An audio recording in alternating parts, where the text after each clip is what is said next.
Hello all, Rick here. The Talarian society has always been one with a proclivity for war and a rigid patriarchy.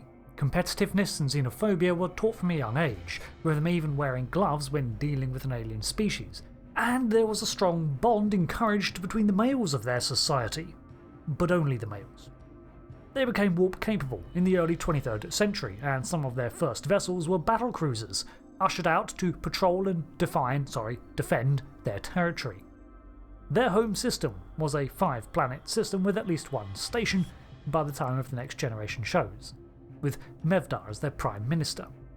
And man, this species is interesting and kind of unlikable. The Talarian War is known to the United Federation of Planets as the Galen Border Conflict, and skirmishes occurred from the early 24th century to 2357. The UFP was not the first power that they skirmished with, however, with the Cardassian Union butting heads against them in 2322. The Cardassians made quite some headway into Talarian space.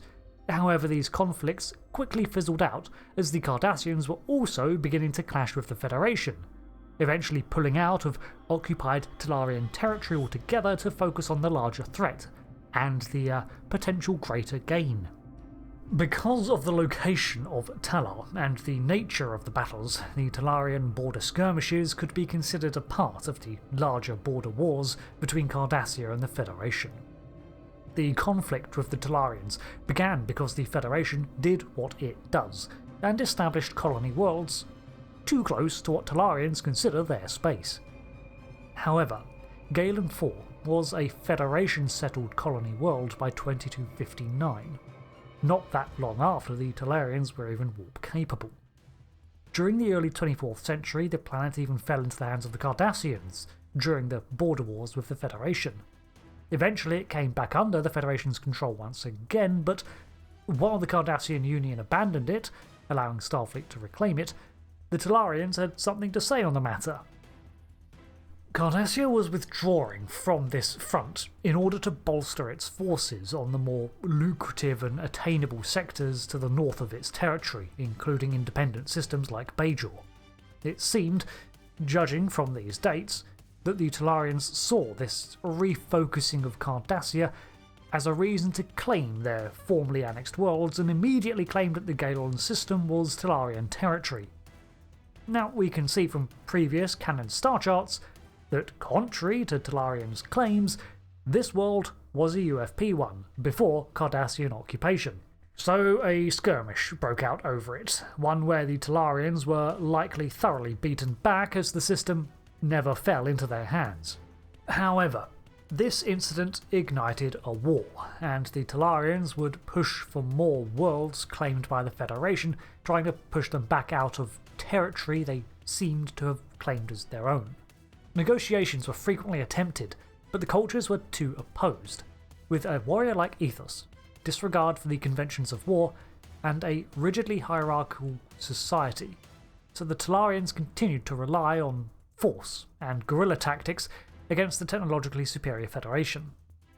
Such tactics included raids on colony worlds and the infamous lures they set up.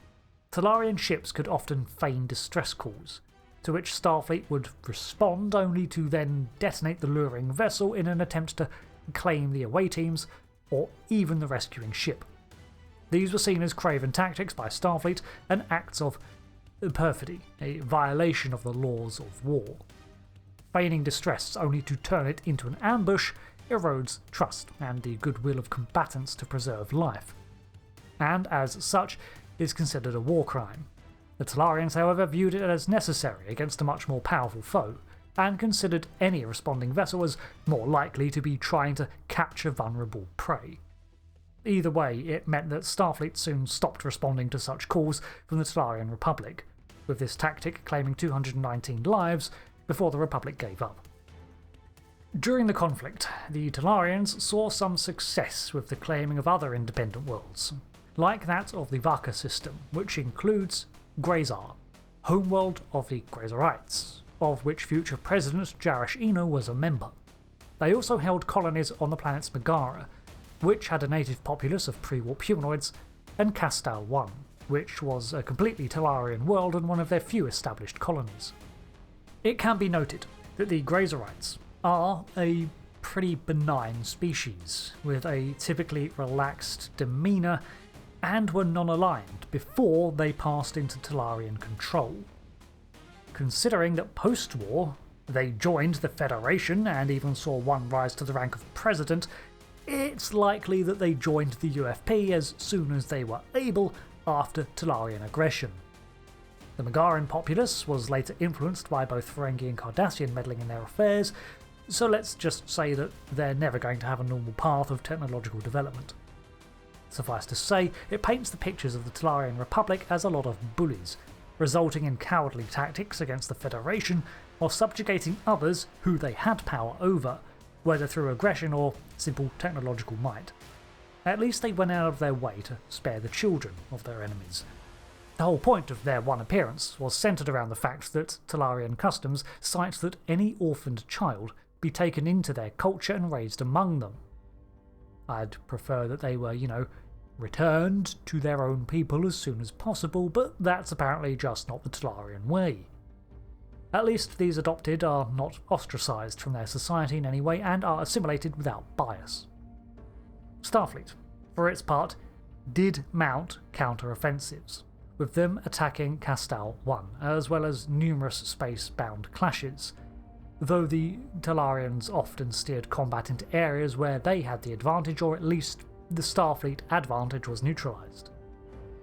In this way, the conflicts were dragged out over somewhere between 3 to 10 years, it's a little vague. The final battle seems to have been an all-out attack against the colony that started this, Galen 4, with the Talarians massacring all the settlers except for one child, Jeremiah Rosa, who was then adopted by Captain Endar of the Talarian Republic, who gave him the name Jono. A peace was negotiated soon thereafter, which appears to have involved Grazar joining the UFP, the re-establishing of the Galen colony, and the cessation of hostilities along the Federation-Talarian border and the mutual return of all prisoners of war. It looks like the Talarian Republic came out worse in this conflict, as while the Federation would never do something as severe as occupy Talar and seize their legitimately settled worlds, it gave the Talarians an enduring belligerent infamy and forced formerly neutral planets to seek out protective membership in the greater UFP. For the most part, it was the compassionate rules of the Federation and the fact that Starfleet was also engaged with battles against the Cardassians at the time that prevented the Federation from dedicating more to these issues.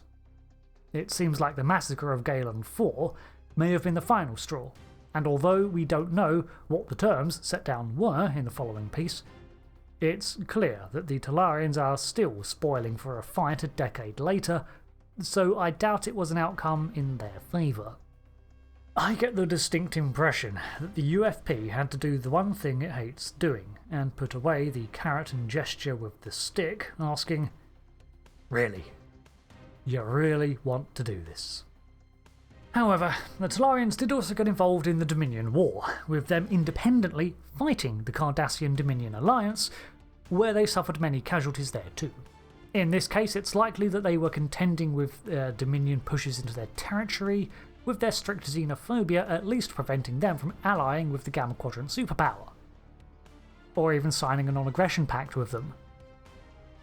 Pretty poor tactical choice, but at least they're consistent and seem to hate everyone equally.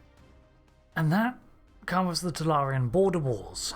Pretty much emerging as a chapter in the larger Cardassian Border Wars, the Talarians remain a prickly species that belligerently guards their territory against all interlopers, eagerly turning to battle before most other solutions. But at least they're I don't know, they're kind of a nuisance. Thanks for watching this breakdown on the Galen border conflicts. I've been Rick, and until the next one, goodbye.